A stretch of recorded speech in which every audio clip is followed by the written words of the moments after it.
বেনারসি এসে আমাদের সাথে হলো স্ক্যাম। এইটুকু আমরা সব বেডিং পত্র নিয়ে রাস্তায় চলে এসেছি। অ্যাকচুয়ালি ব্যাপারটা কি হলো, আমরা ছিলাম অনেক তার জন্য আমাদের প্রথম যে রুমটা নিয়েছিলাম তো সেটা চেঞ্জ করতে হয়েছে।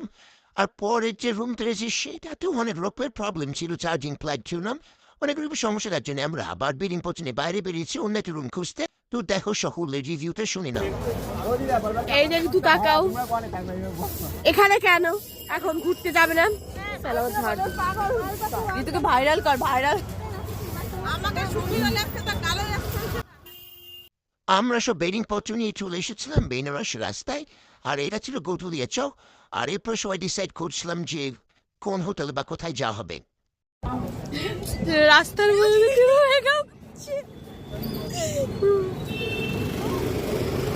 দাও গাইস, সব বের করে আমার মাসি যে কিনা মেকআপ ভিডিও চ্যালেঞ্জ করছিল, আর ফাইনালি সেটা কমপ্লিট করে ফেলেছিল। আর তারপর আউটফিট চেক করছে, তারপর থানার সামনে আরেক তারপর ঢং করে নিচ্ছিল।